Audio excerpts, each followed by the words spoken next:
Annual Health Advisory Council General Meeting will be called to order. It is 5:04. My name is David Reed, the elected parent co-chair of this council. To my right is Amanda Kennington, district chair and facilitator. I feel like there should be more adjectives there as well, but we would like to welcome all of you and extend our appreciation for your time this evening. We know you have other things you could be doing, so thanks for coming. We appreciate it. SHAC meetings follow a set of basic norms for conduct at meetings that allow everyone to be heard and make decisions without confusion. We hope that you have come prepared to make contributions for your area or function. Each member is responsible for ensuring that they understand the options before making decisions, and they feel are reflective of the needs of this community. Today's meeting is being recorded as a matter of public record. Please do not use jargon or acronyms. Confidential information should not be discussed. For the sake of those listening to the recorded event, we ask that each member, staff, and presenter use a microphone and state their name prior to the beginning of their comments and speak clearly, concisely, and at a level appropriate so your voice and comments may be heard. Is my voice level good? Is it too loud, too soft? Good? All right. So to use the microphone, you just push the button that says push, turns green, and then you're the one talking. At this time, if there are any board members or guests, we would like you to stand, state your name, and be recognized. Yes. Anybody? Everyone that's a guest, not an appointed member. Sorry.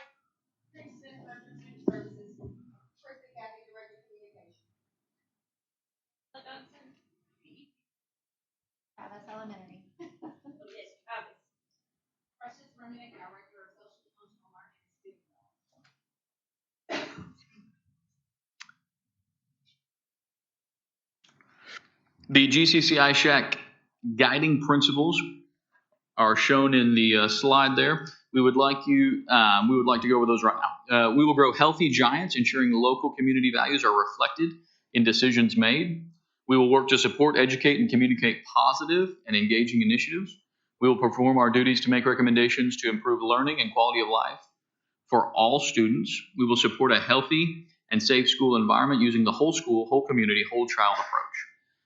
Now, if you'd like to go over the role to establish. Yes, so today we're going to do things just a little bit different. I'd like you to introduce yourselves. Normally we kind of do a roll call. I believe we're one shy of our quorum, but as you introduce yourselves, appointed members, I'm going to just go down the list. So we're just going to start here. We'll snake back to the back, then we'll start back up here. So appointed members, if you'll just state your name and your representations of your district member, community member, or a parent. Right here. Patricia Banya, student health services for Goose Creek. I already know. Patricia Banya, health services coordinator. Okay. Oh, sorry.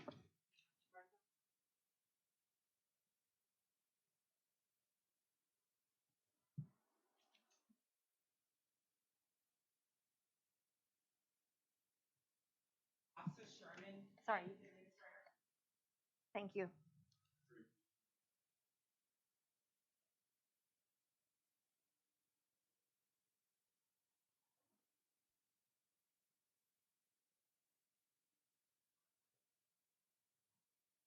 And then back up here to the front.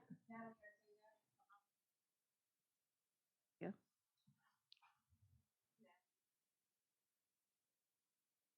Thank you.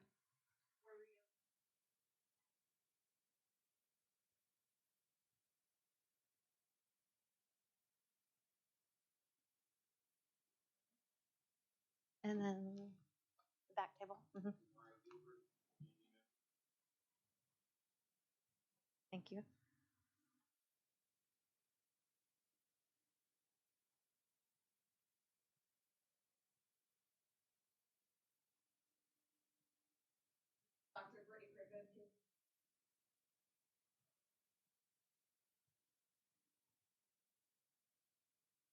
Thank you.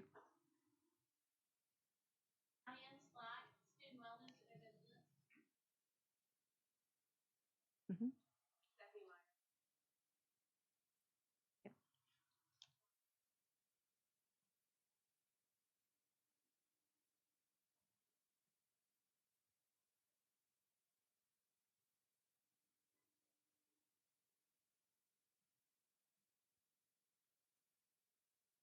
And then David Reed and Amanda Kennington. You have 24? Double check my count. I think we're good.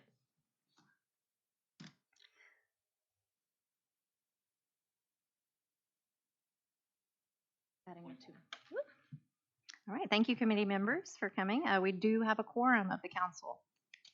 Round of applause because we're we were scared. Okay, perfect. All right, so I'm Amanda Kennington, SHAC District Chair. We're going to go on to agenda item A4, the public participation. For each general meeting, members of the public may provide comments or concerns by emailing shac@gccisd.net. The communications will be shared with the SHAC Executive Council for consideration.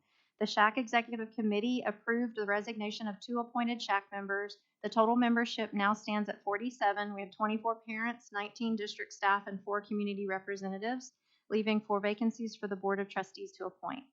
At Goose Creek CISD, our mission is developing the whole child. SHAC meeting information, including agendas, minutes, and audio, can be located on the district website through the GC United, as you see up on the screen, GC United and Wellness site. Mr. Reed? Item agenda B1. Since we have met a quorum, I'd like you to consider approval of the minutes from the last meeting.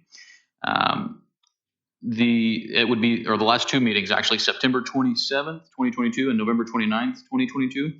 Meeting minutes were shared via email with members for review. Members were asked to check for accuracy, spelling, grammar, and other items, and any suggestions or revisions or edits. Revisions were made based on feedback, and a draft of the proposed minutes were shared prior to the meeting tonight for review. At this time, I'd like to call for a motion from the committee to approve the meeting minutes as written. Name?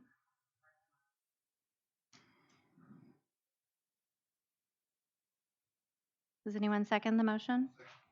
Name?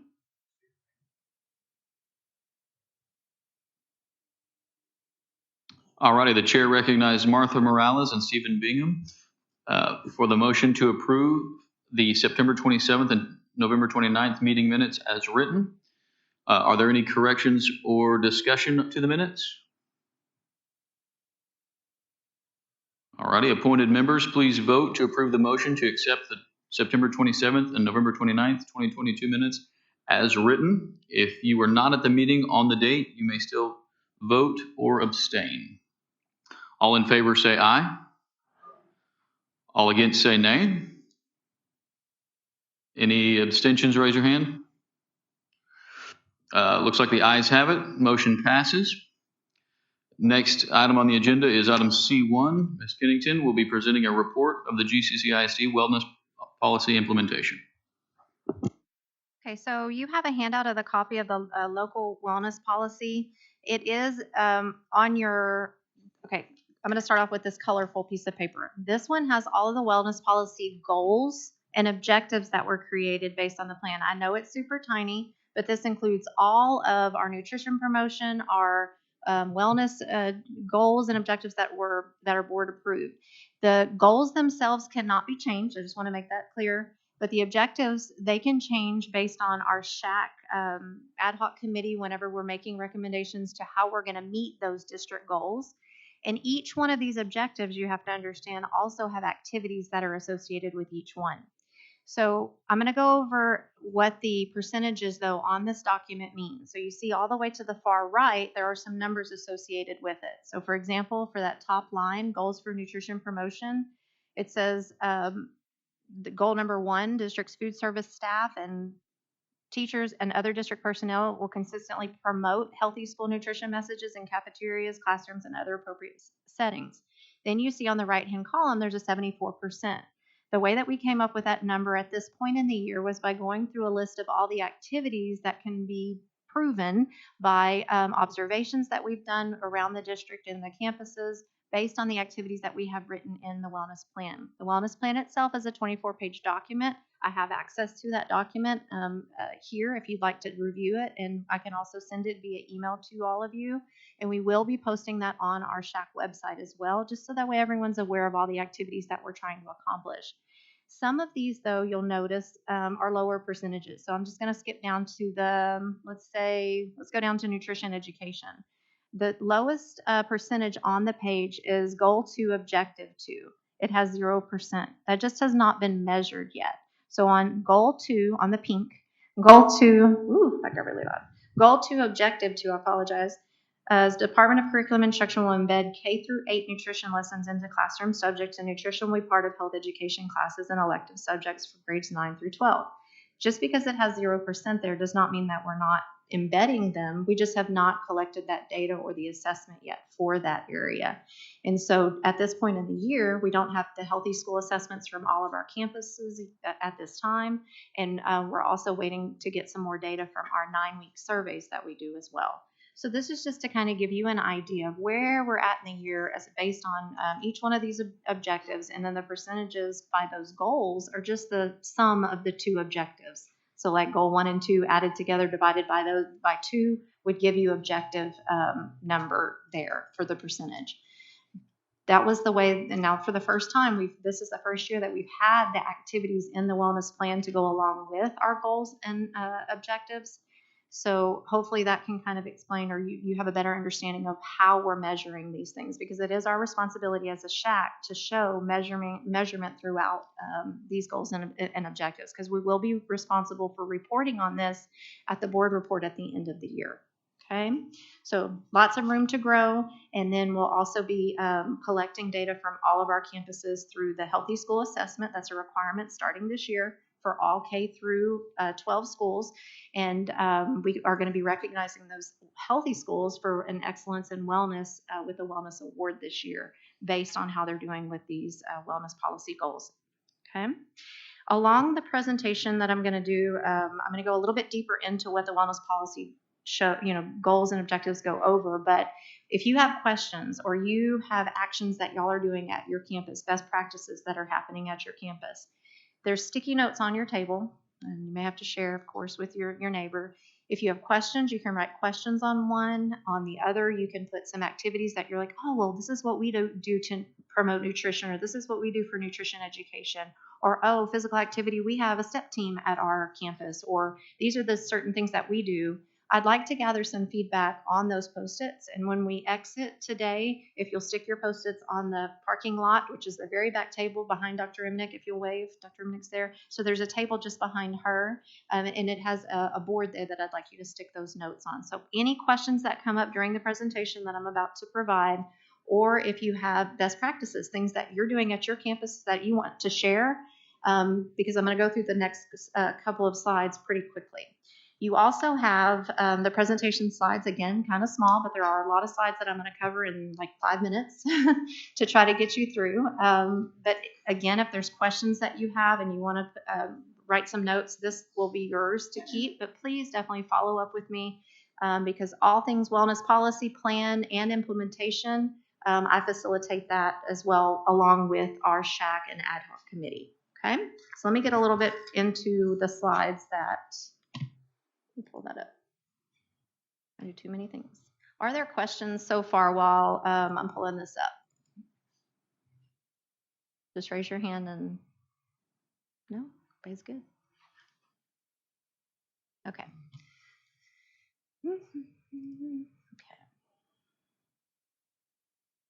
Okay, so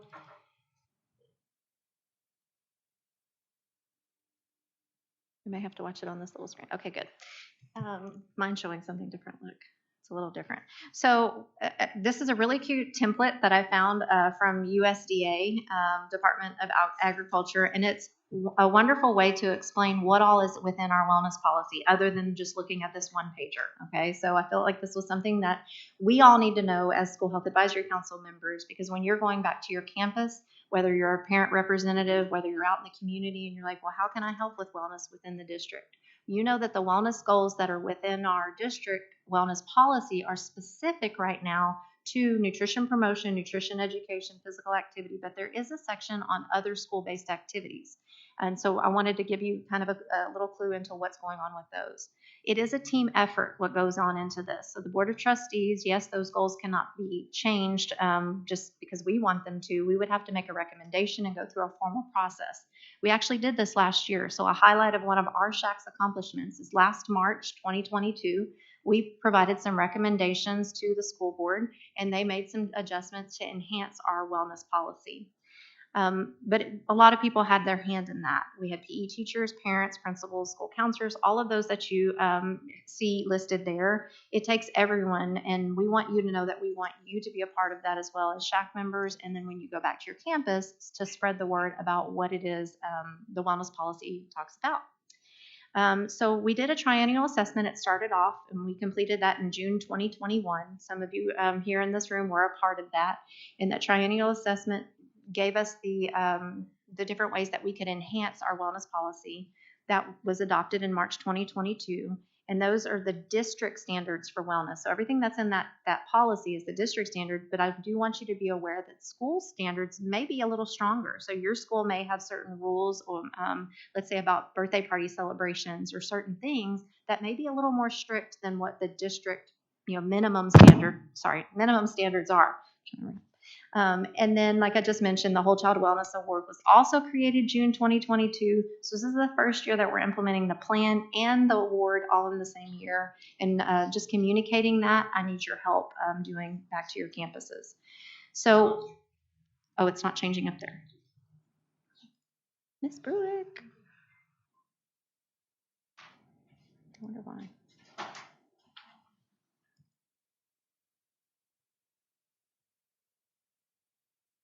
So I have this one up. I'm wondering why.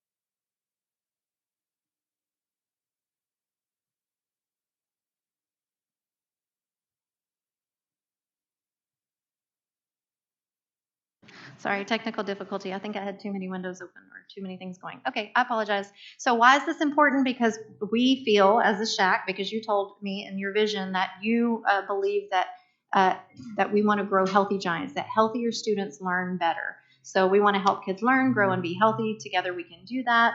We want students to have better grades. We want them to be able to remember what's taught in class. We want them to be able to behave better. We want them to miss less school time. So all of these things are important. We've talked a little bit about what's in the wellness policy itself. It has nutrition education, physical activity. It'll have important information about foods and drinks that are sold to students during the school day, nutrition promotion, food and beverage marketing, and other information about how we communicate those things out to the community. So you can read, and I'll share these slides with you after the meeting, but you'll have a link to go to the policy, but it is in the school board on the website. You just go to school board and you can find those things. The plan itself, I told you, will also be found on our GC United SHAC wellness page. We're going to update that as well. So the importance of nutrition education, I wanted to just talk briefly about that. We here in our district, we use for kinder through 8th grade, we use the CATCH program, and that's an evidence-based nutrition education program. And that involves our families being engaged, our teachers teach the lessons, our both PE teachers and classroom teachers teach lessons about nutrition. And it's all about healthy choices. So we know that there are sometimes foods and there are go foods that we want to encourage. And so it's all about choices. So you can ask as a parent how you can support nutrition education in the classroom. And you can do that in different ways. And one of the biggest ways is at home, you can encourage more of those go foods, have snacks available such as fruits and vegetables or healthier options at home for after school. You can, which this is what this next slide talks about. So you can also take part in some of the nutrition promotion activities that are taking place in our district. We'll hear a little bit later on about our nutrition services subcommittee, but there are taste tests, focus groups that are going on with our students. There's menu information that's already provided out to the families. Nutrition services does have a website to communicate these things. They also do promotions such as cooking competitions. But you can volunteer to help with a taste test or come have breakfast or lunch with your child. You're welcome to do so. Another portion of the wellness policy that we have goals, specific goals about our physical activity and physical education. We want our kids to have the opportunity to be physically active at school, not just during PE time, because the recommended physical activity for children and adolescents from the CDC is 60 minutes or more each day. Our students do, for elementary, for example, they have 135 minutes per week of physical education, but daily physical activity is what we want to make sure that we're also encouraging. We also want to encourage our districts, for families within our district, to use the facilities in our district outside of school times. We have walking trails, for example, at Bowie Elementary. I just saw at Bowie Elementary walking trail. So those are open after school hours, the junior high tracks, certain things like that. But physical activity during the school day, if you're a classroom teacher, you can take those physical activity breaks. And the recommendation is for each hour of seated instruction to stop and get up and do a physical activity break. There's lots of research that goes along with, sparking the brain, getting it ready for learning, and having to do with activity. So smart snacks is another thing. Raise your hand if you've ever heard of smart snacks. Raise your hand if you've ever heard about smart snacks. So if you take a look around the room, I'm not seeing many hands go up. So this is a communication. We need to make sure that we're communicating out what smart snacks are and where you can find this information. Smart snack standards are included in the wellness plan. So that's, on us as a SHAC to start spreading the word about what is a smart snack. These are regulations that in the nutrition requirements to make sure that all kids have access to healthy, nutritious snacks that are consistent with what we're teaching. So we're teaching the students about nutrition education, but we also need to make sure that we are following that whenever we're doing our rewards. We definitely don't want to encourage food as a reward, but we've seen all too many times where students are provided candy as a reward. We need to think of other ways to reward our students and promote overall healthy eating habits. Our wellness policy supports healthy school breakfast and lunch. Other foods and drinks that are sold in the school during the school day, they have to follow these smart snack standards. And your go-to person definitely is our nutrition services director, Miss Natalie Edwards, if you have questions about those smart snack standards. So keeping fundraisers healthy. Fundraisers is another thing that we've talked about as well as when we're talking about food. We want to try to steer away from, candy bars, chocolate bars, things like that. We want to encourage as a school health advisory council to keep fundraisers healthy. We're saying, hey, what about doing things like walkathons, fun runs, jumpathons, dance parties, selling fruits and vegetables. There was an interesting story from one of the elementaries here locally that whenever they had a dance, they actually offered, PTO provided certain foods, but then they also offered those healthy options, and students were going for those healthier options as well. So just if we provide those choices, that's what we're, as a school health advisory council, would like to encourage.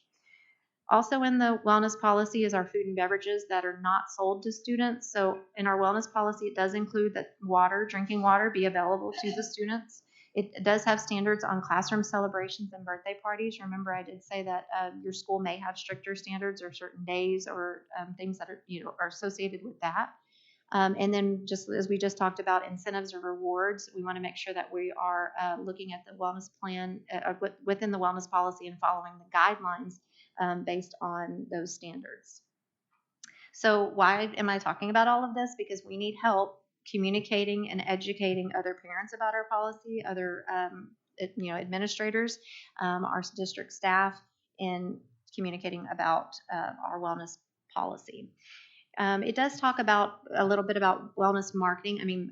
Nutrition marketing. So I asked here on the slide, where have you seen advertising in the school? We definitely want the images and the messages in the school to support those healthy choices. So take a look around in your cafeterias. We do walkthroughs as a nutrition services subcommittee, even nutrition services. They are really great about supporting the nutrition and healthy messaging. But if you see something, what does that one say something? So it's not that we can go in and say, hey, you need to take that down. We don't have that right. We make recommendations as a school health advisory council. So we can make recommendations to support those healthy choices. But again, if you want some documents to support you, definitely look at the wellness plan or reach out to Ms. Natalie Edwards, who oversees our nutrition services, or me. Other school-based activities, I promise we're almost done. I know we're probably over on time. Other school-based activities I feel is important because some of the initiatives that we're also involved in the district and are a part of nutrition education are things such as school gardens. I know it's not feasible for everyone in the district, all our campuses, to have school gardens because it's trouble maintaining it and things like that, but we can do farm to school type activities. I have seen this within the district. We're asking local farmers to come out and support. Life Extension has come. So just ways that you can incorporate farm to school and coordinating maybe a field trip. It's even rodeo time right now. I know that's maybe why we are short a few members tonight, but because rodeo has started now. But that's a perfect opportunity, an educational opportunity for our students to learn about farming, learn about our animals, and then other things that you can do. Employee wellness is a big part of that, other school-based activities. And then you as a parent, you can help support by helping to plan wellness events. There's kinder through 8th grade, there's catch nights, catch family events that happen at the upper grade levels, incorporating, we have our junior schools that are also doing catch events, but even whenever you're doing your athletic events, encouraging families to come out, to those sporting events. Some of the elementary schools have been invited to Lee College to come and watch, our local basketball players play. So just any type of family engagement that we can encourage go hand in hand. And then the support we also have talked about with our employees, with our staff. You also, the School Health Advisory Council, in our last meeting, we supported It's Time Texas Community Challenge. So anything that we can engage together as a community, definitely all tie into our wellness goals. You also have a SHAC, or it was recommended this year that every campus, even our secondary 9th through 12th grade, have a SHAC, which is a corollary to our district SHAC. So many times it was called something different in the past. It was the catch team or the wellness committee. We're going to correlate this with our C, or campus school health advisory. We're going to call it a committee. So be a part of that. If you're not able to join a committee or join something else, because you may already be on several committees at your campus, or maybe you cannot commit to another committee, just make sure that you are doing your best to support that at home. So definitely need parents. You can get involved with the PTO, even if it's attending meetings and providing those things, and just being a positive role model. So if nothing else, be that positive role model, and teaching your children how to make healthy choices and be positive. So last slide, coordinator. I'm the Healthy Community School Coordinator, Amanda Kennington. So anything that you need, I'm like your go-to for wellness policy. I put on here also that I'm kind of like the cheerleader for the SHACs, kind of help them, try to support in any way. So if you or your school need help with wellness or like ideas of what to do, that healthy school assessment that I talked about that all of the campuses are doing, that's a perfect way to see where your school is with school health. And we can do a needs assessment, so that way we can make sure that you are following our district wellness goals and objectives. Thank you, Amanda. Since our last meeting in November, the SHAC standing subcommittees have hosted meetings at their discretion. The committees serve the SHAC's decision-making process. They are the focal point for SHAC activity as they gather information and analyze available data. The subcommittees were not required to take minutes of the meetings, but will now report any findings and share any recommendations for consideration of the full SHAC. We will start with Nutrition Services District Chair, Natalie Edwards.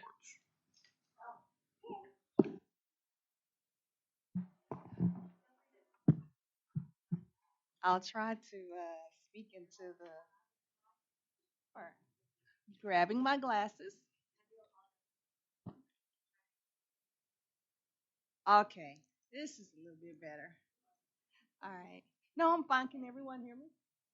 All right. So we've had two subcommittee meetings. One meeting we just had at our offices to kind of talk about what the committee wanted to do, what they wanted to see and we had lunch. So one of the things, from that meeting, we had a plan, and we visited San Jacinto Elementary to look at the pre-K. Now pre-K does a new service style. They have family style. So they were able to see how the pre-K students are eating and the elementary students. We also visited Lee High School to see how the high school students are eating. After the campus tours, we also had a focus group, a student focus group at Lee High School that was very informative. One of the issues that we've been tasked with is students having enough time to eat lunch. And the students actually shared with us at Lee is that they're the reason they don't have as much time to eat lunch because they're talking in line and not necessarily paying attention. They volunteered this information. So just kind of working with them to we're trying to spread out and make sure we have baskets where if they just want cheeseburger and fries, it's already available. They can pick that up at more than one line, more than one serving area, and do different things in the high schools to kind of get them to pay attention and focus through line so that the last child in line still gets an opportunity to eat. So those were some of the findings from our two meetings, and we'll work going forward for the rest of the year. But we did get some things done and had some discussions and got some suggestions from the committee members of what they saw in the schools. Anyone have any questions?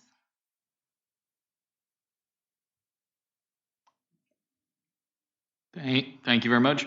Next, we will hear from the Health Education, Physical Education, and Physical Activity Subcommittee. Okay, so Lee Martinez and Kevin are at a conference tonight, so I'm kind of speaking on behalf of this subcommittee, Health Ed, PE, Physical Activity Subcommittee. This is the required subcommittee. We will be hosting an additional meeting for the physical activity PE side, but I'd like to celebrate again. The Catch Family Nights have been a success this year. There's been many engaging events. I just was at one last week at San Jacinto, and if you notice on the slides, and I'll share these again, but this Thursday, there are 3 catch events happening in one night: Baytown Junior, Harlem Elementary, and Banuelos all in the evening on Thursday. We'll be hosting a catch night, so you are all welcome. It's a community-wide event, so you're welcome to go there. They'll have engaging activities. Nutrition Services will be providing some healthy snacks and then some resources too for our families. So these are wonderful events, and we've had several of them this year, and so we're very excited that they are happening. We also have Bowie Elementary is having a walk and bike to school the same day, walk bike, that morning, which is next Thursday, March 9th in the morning. So definitely reach out to Bowie Elementary if you're interested in volunteering or even just kind of cheering them along the route and on their way to school, because we're trying to encourage that physical activity before school, after.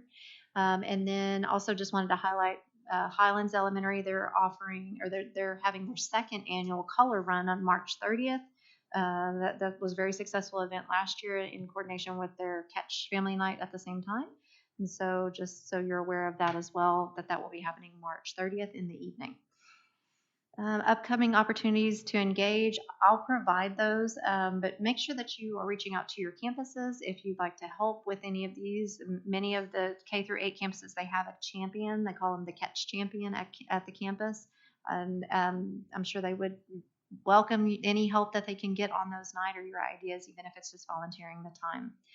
I'm going to ask that we table the SPAPA report, this 2023 SPAPA report, just due to time, and I want to make sure that we give our presenter.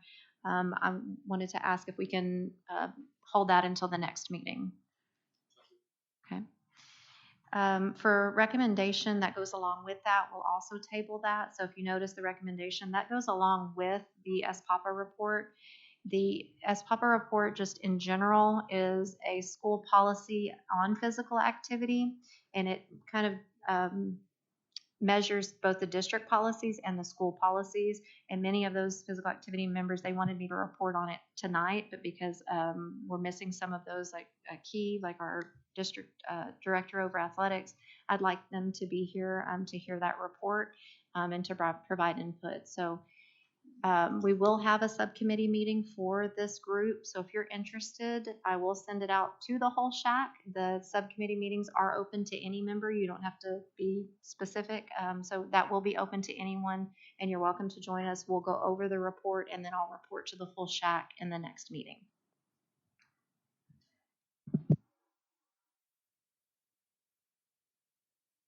Yeah, so we're on 3.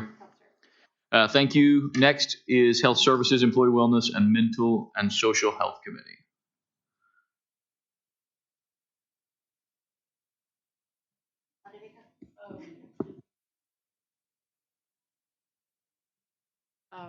We had our parent fair this past Saturday at Sterling High School, and we had 46 vendors and several participants.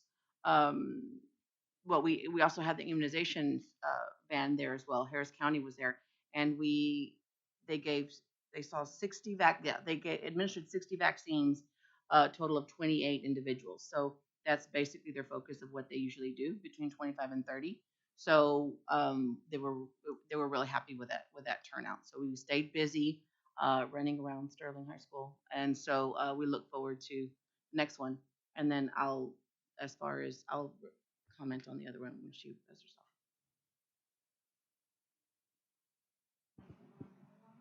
All right, good afternoon. So under employee wellness, we have several different initiatives that we've done for this year. We had our employee wellness fair that actually was at Sterling High School. So we had about 302 employees that participated in that, and we had about 40 plus vendors. We also started a new wellness program, incentivized program over at our fitness center. And so that program started in October. And from October to December, we had 196 participants. We had 953 recorded workouts, and we had 11 participants that earned multiple awards for having 1,200 or more points. And we do have one person that we're going to be taking to the board meeting probably in April that achieved all 5 rewards and will be receiving recognition and a plaque. We have the employee wellness survey that is actually out right now. It is due tomorrow. As of the 23rd, we had 36 responses, and so we're just encouraging our employees to participate in the survey so that we can continue to customize our program and provide resources to our employees. Thank you very much. Lastly, Sam Chapa will share the family. I'm sorry. We had to put this on a separate slide because we combined mental and social emotional health also with that. I apologize. So Ms. Caldwell has a slide also. Not a problem. Good evening, everyone. So what we have is the behavior and mental health services, also the social and emotional learning component. And as you can see, there are a lot of different things on the slide, because just like some of the others, we have a lot of initiatives that are going on.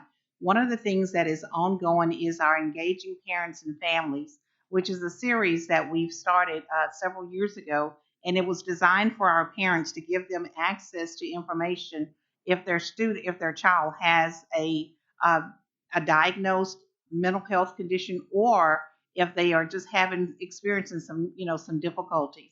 And one of the things that I also wanted you all to be aware of is that when we were having our subcommittee meetings, several of the parents, they were not aware of all of the different things that we have through our department. So that's why I wanted to put those up there into stress and let them know and let everyone know that we have a lot of different initiatives going on. The next one is engaging educators, and Stephanie did not mention that we are co-partnering with with our employee wellness to provide the engaging educators series. We also sponsor Wellness on the Go, and if you would notice some of the slides that are to the right, those are we have a tent that we set up, and we talked a little bit about this before, about actually taking the wellness activities to the students, where we are in the outside environment, where we're bringing them in, and not just for the students, but also for the adults. We're offering Wellness on the Go for the students, as well as Wellness on the Go for the staff. And the curriculum that we use for that is our Character Strong. The other thing, of course, we have our ongoing anti-bullying committee that is chaired through by Dr. Remnick, who is our Director of Social Emotional Learning. And do you want to speak to that for just a little bit? Well, anyway, so what we have is that this is an ongoing committee where we address anti-bullying efforts and strategies throughout the district. And what we are noticing is that the more we increase the positivity on the campuses, what we're seeing is a decrease in the bullying reporting. So that is one of the things that we're definitely proud of. And then also celebrating our community partners. If you notice down at the bottom, we have NAMI of Greater Houston. They are our partner for our engaging parents and families. We also have DePelchin, we have Dakota.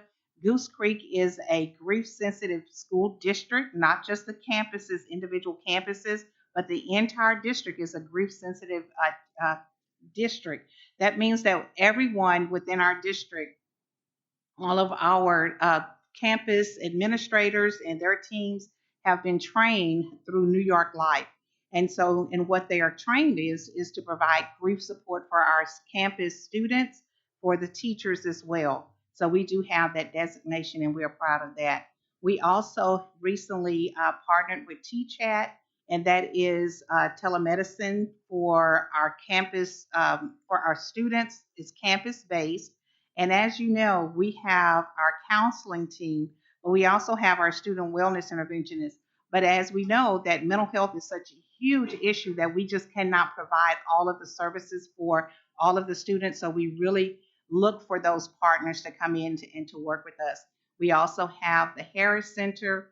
And if you just notice some of the other slides there is of the anti-bullying committee. So we just want to make sure, and we wanted to make sure that everyone understood that these initiatives, these services are being provided. They're ongoing. And if you have any questions, please don't hesitate to give me a call. Excellent. Thank you very much. Mr. Sam Chapo will now share the Family and Community Involvement Committee report. So the Family Engagement and Community Involvement Committee met a few times to discuss promoting It's Time Texas and how we can get more community and district involvement. Our meetings were very productive, as you can see from the most recent Leaderboard Campus Challenge results on the slide there. Schools are well engaged, and we are happy to share that participation has increased compared to last year, and this is because of our combined efforts. The challenge ends this week, so let's finish strong. Grab a water, walk the stairs, dance, meditate, and report all those healthy actions. One area that the committee would like to continue to work on is increasing engagement at the high school levels. So our recommendations from the committee going forward is that all campuses communicate opportunities to parents to support their children's participation in physical activity and the use of district and community recreational facilities outside of the school day. For example, did you know that Jenkins Parks has a new fitness court? The grand opening was a couple weeks ago. It was a great facility. I got to visit it. And also we have Jamari Gilbert, who was a part of that. So if you have any questions about how these machines work or the exercises, you can talk to him afterwards, and he can share that information with you guys. Also, did you know that all junior high and high school tracks are open at set times for community use, and the city of Baytown has the perfect trail system for walking and biking. Also, we have here with us Lori Rumfield, who's the Goose Creek Special Project Specialist, who will share some information about an upcoming family ride opportunity. So many of you might have already received the information about the family ride, the Gator Ride, which is an MS 150 training ride, but they also are including family ride. This is sponsored by the Hearts and Hands Pantry of Baytown, and I know that many of you are familiar with families that have received healthy food from the pantry.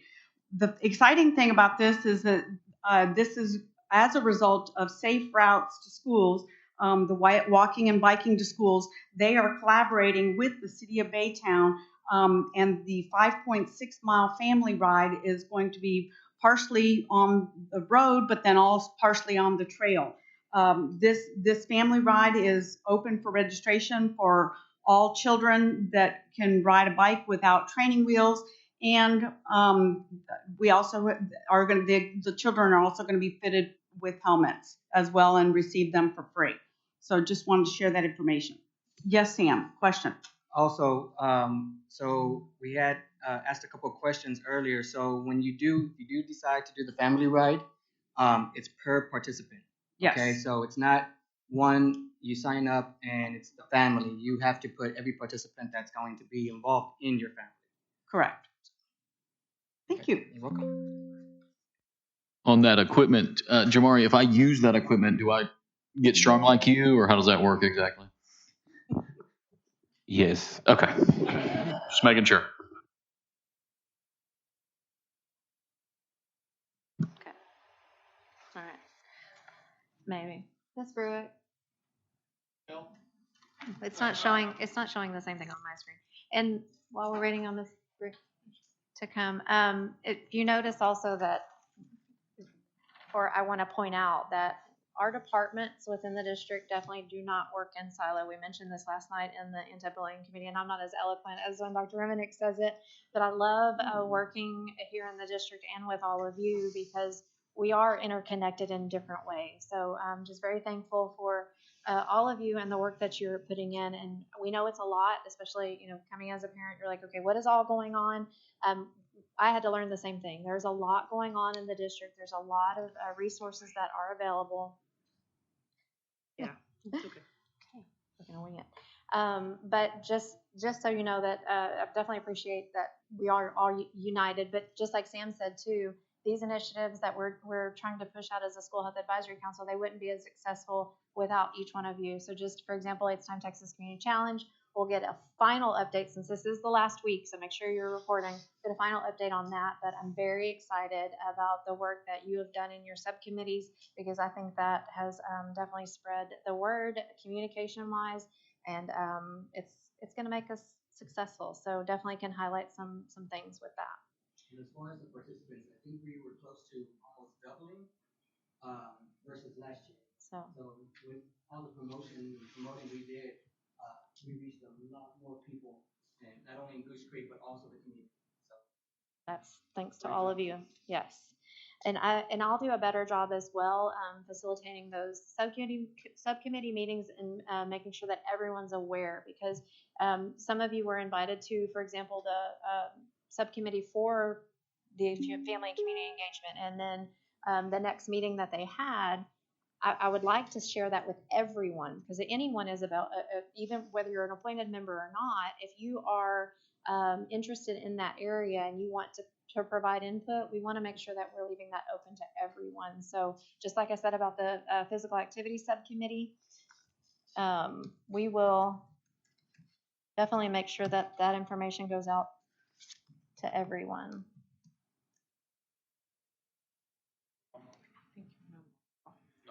Oh my goodness. If I need to, I can present at the next meeting. Can I say a few words and then maybe do? We're gonna see if, I think we're gonna see if it will come up. We feel like this is a very important topic. So let me go ahead. And if you do need to, we don't have any other action items, so just know that we feel like this is very important because part of what we're doing is definitely educating. This is the file I'm trying to open. We're definitely wanting to make sure that we're educating, our community as much as possible. And we felt health services, student services, we felt like this was a very important topic of concern that we definitely wanted to share. So we're gonna try to do this. So next we have Amber Carter, Goose Creek SHAC member, yay, and coalition coordinator with Bay Area Coalition on Drugs and Alcohol. She's gonna present some educational information on the dangers of fentanyl, and as well as some resources for our school community. And then Ms. Pena will also, our health services coordinator, she's gonna share current district response. At the end of the presentation, I would say at the end of the meeting, if you have additional questions that go along with this, after we adjourn, if you have questions, one of two things, you can speak with Ms. Carter or jot those down on those sticky notes, and then we'll make sure that we address that in the next meeting or in our subcommittee meetings, which we'll have more time within our working groups to do that, okay? So I know for sure we were wanting to have at least one more subcommittee meeting with that. Okay, I'll stop talking, go. I wanted to stand out if I can get all the work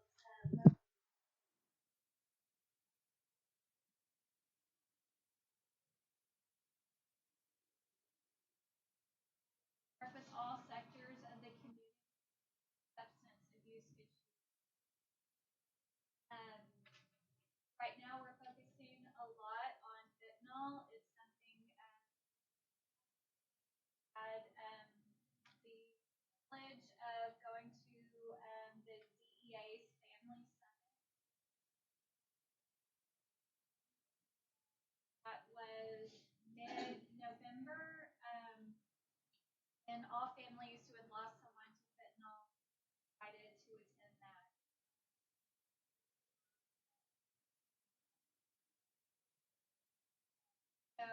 during that, we provided a personal storytelling project for the families if they wanted to. Production company there who filmed them and made really nice short films for them to be able to take back to their community, advocate that for free. Normally, I start out with one of the videos, but it is very sensitive. It is a little graphic, but I want you to know as we go through and I show you a bunch of numbers that these are real people. Like these are that this is affecting.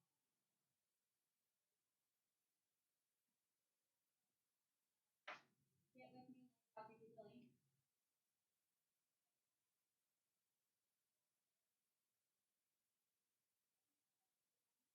Yeah, one slide. There you go. There you go.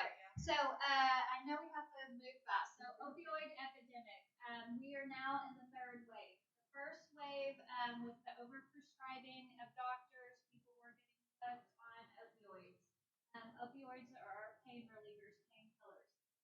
The second wave was when people who were addicted to medications could not get their medications, so then they started doing heroin, unfortunately.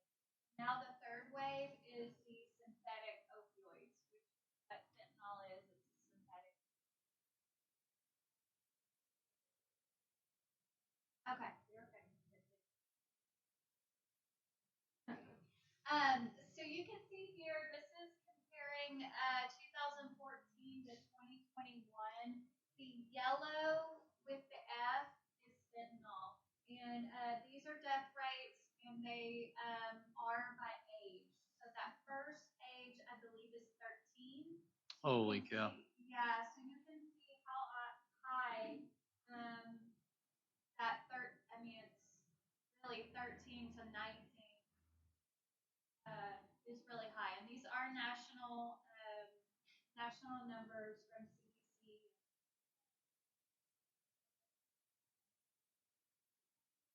So the rate that is really growing, the death rate for fentanyl is really that 13 to 17 age, or the 14 to 18.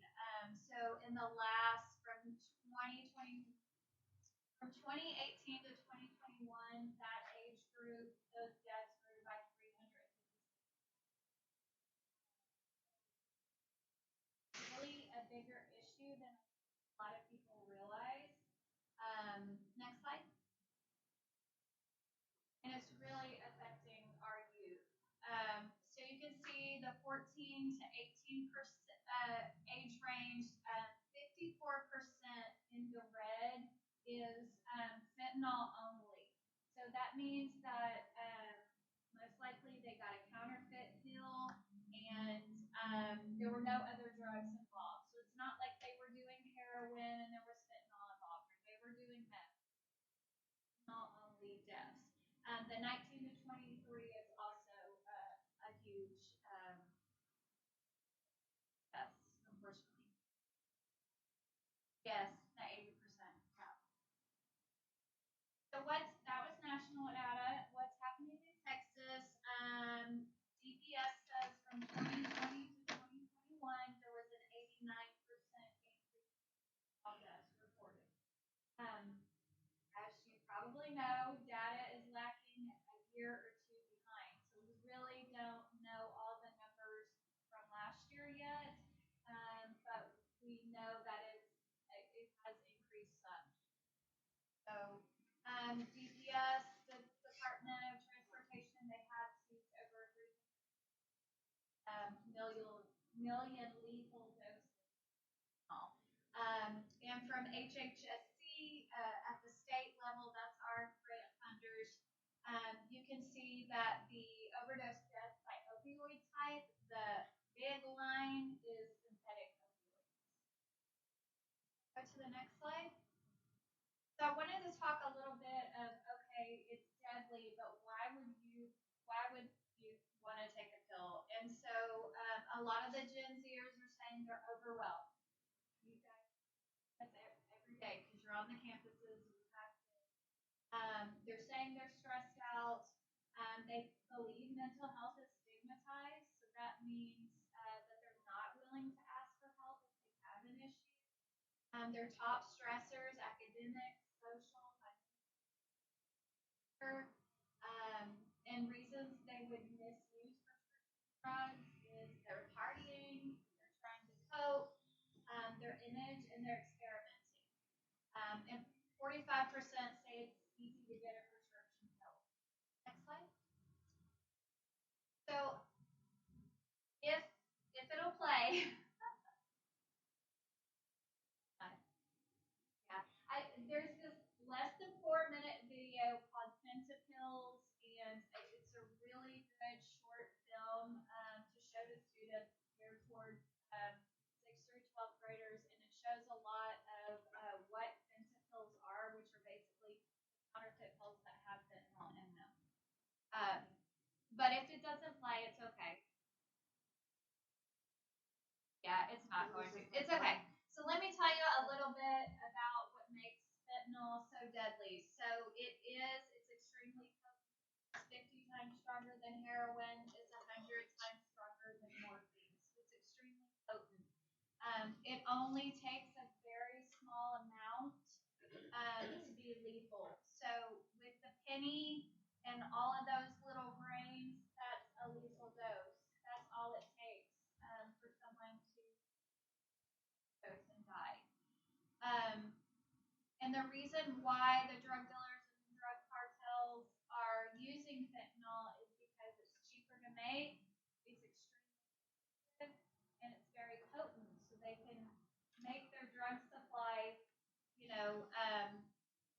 last longer. And it can be easily added to other drugs. So it can be added to cocaine, heroin, meth. It can be added to vapes, but it's most commonly found in counterfeit pills. And then consumers don't know what they're taking, especially high school age students. The drug market is flooded with fentanyl. Yes, so sorry about that. So there is medical grade fentanyl. If you've ever had a surgery, you've probably had fentanyl before. That's the pharmaceutical medical grade fentanyl. This fentanyl that I'm talking about is IMF, illicitly made fentanyl.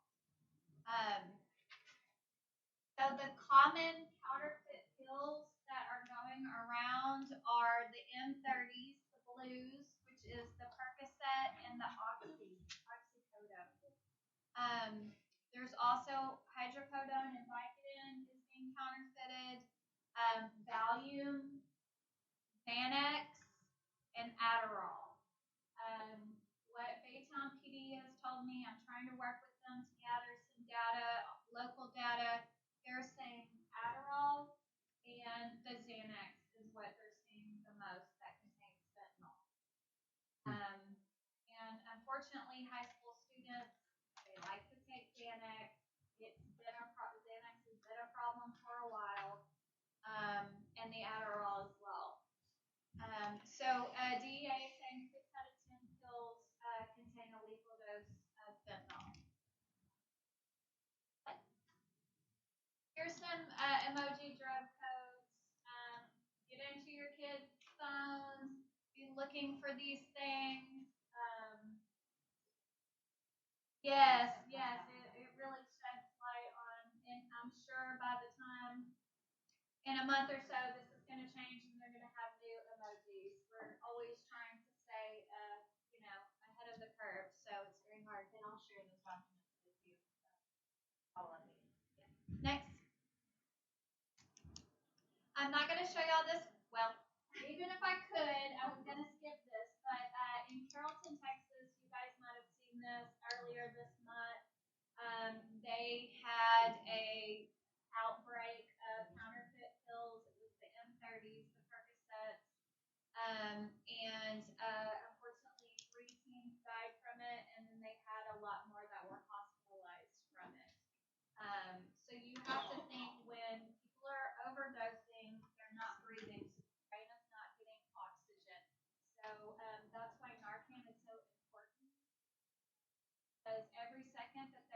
losing oxygen to the brain, it can cause brain damage. One family, and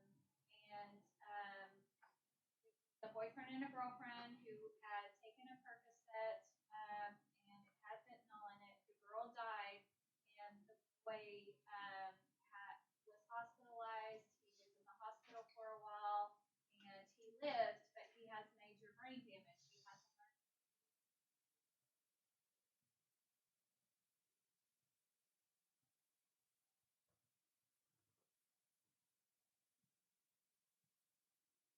So this presentation I did to the community for law enforcement, there is a such thing as a mapping system. It's at a national level. It's really for funders to go in there and to put in overdoses that they're responding to. That way, if there is a rash of bad drugs out there and people are getting hurt, it's real time that information out. Trying to get Baytown PD, but EMS does input into this, and even also we and it is secure. You have to have a login. So the exact address isn't put in there, but it's good. Yes. Quick question on your legend. You don't have red, but I noticed that you have. Okay. Yes. So I don't know what the red is. It does not say on their website. So what I'm guessing the red is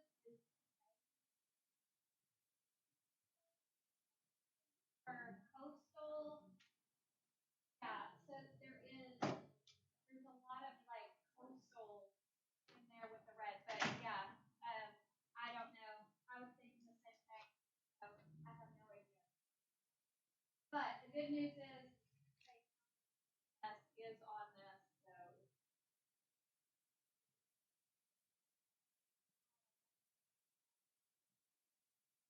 school-based solution. I would recommend is that all school districts are making student drug education a part of their curriculum. Just taking maybe 15, 20 minutes in the school to show like the short 4-minute Fentapill, video and having a short discussion. There are other resources that have cahoots with it where the students engage. Only so many prevention specialists that can go into the schools and provide this information. So, and also we're strangers. So when we're in front of students, they're like, well, who is that lady? Like, where is she?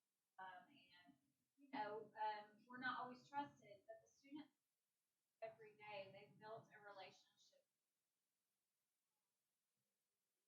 Also, I believe that you don't have to be a DEA agent. You don't have to be law enforcement, drug prevention specialist. Anybody can have a conversation about fentanyl, counterfeit pills, and other drugs as well, in a non-confrontational way with students.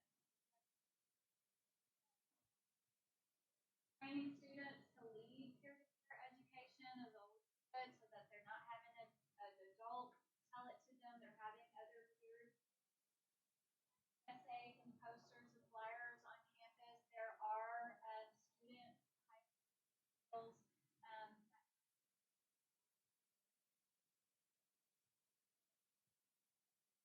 participating in the Texas School Survey. Do y'all know? Does your SHAC know whether you guys participate? Right? Okay. Do y'all share that information with data that your state collects? So that information, that data, it's basically a drug survey. It asks other safety questions as well, but it asks what are the last 30 days of, have you vaped in the last 30 days? Have you taken a prescription for the last 30 days? In your lifetime, have you ever taken or vaped or whatever? And that's really going to show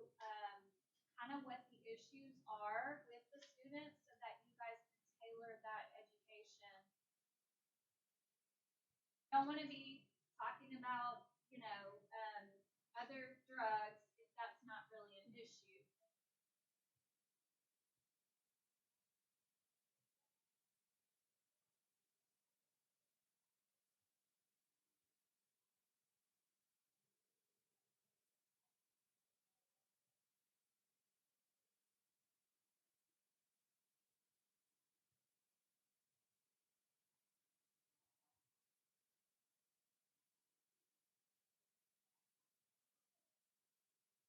Anyone that would like to give one? I would recommend that everybody has naloxone and Narcan drug for first an opioid overdose. And I know that you guys have done that, and that is amazing.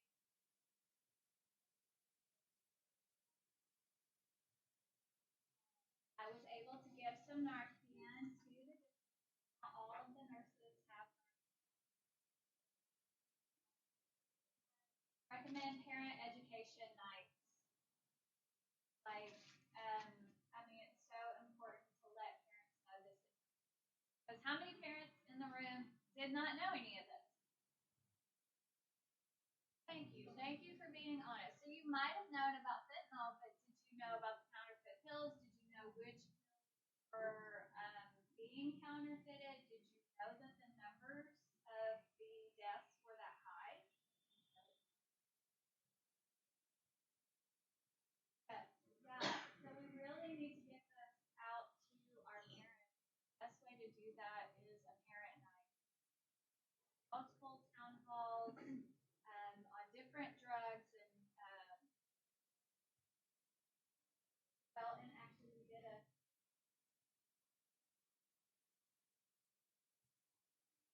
But that's definitely something you guys should have on your radar. CEA has communication. It is really good. It has parent letters about fentanyl. It has staff letters about fentanyl. There's probably a lot of faculty staff that doesn't know that fentanyl and counterfeit pills. Them know as well. If a student falls out in their classroom, are they going to know what to do or even just to be? Okay, I'm almost done. And community solutions as Narcan that needs it. Sharing information between entities. Right now, I have an interagency fentanyl work group. All of the cities that I work with law enforcement, with school districts, and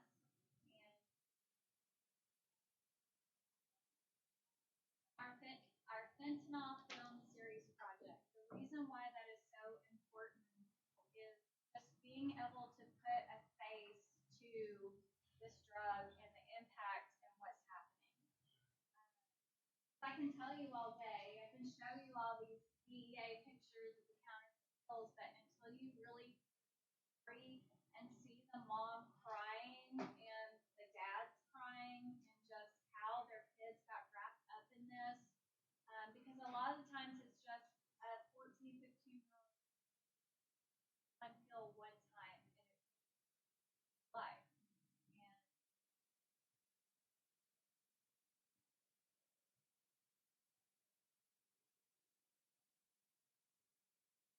so these are all the faces and the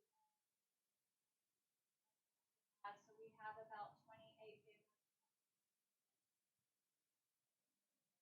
all races, all demographics, all rich, poor,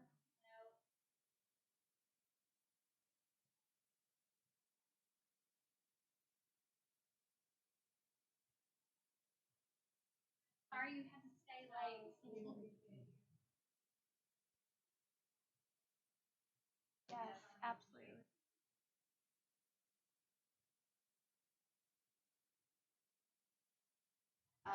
You know,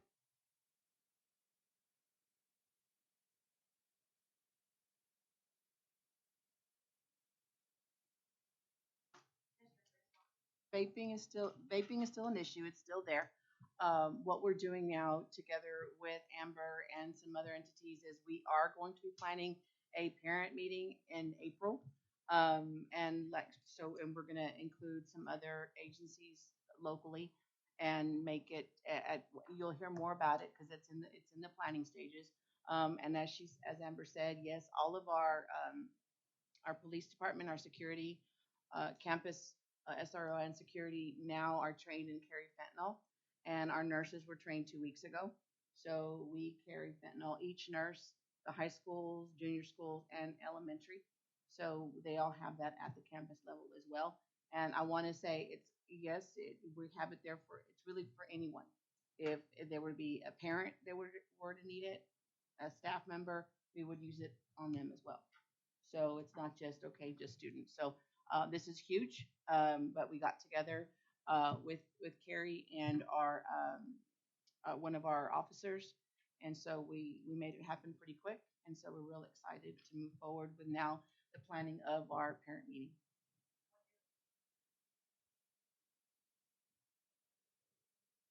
Sure. Mhm. And hopefully we'll get to show those videos at that meeting because they are graphic and they hit home. I've seen them twice.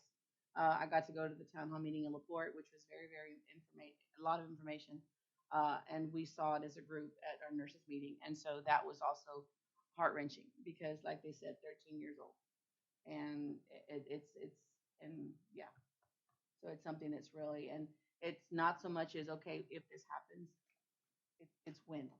And so it's already out there. It's local. It's in Baytown. And so we're trying to do all we can through student services, through health services, and of course through our agencies, local agencies. But if y'all have any questions, yeah, like Amanda said. Mhm. Oh, and this is what it looks like.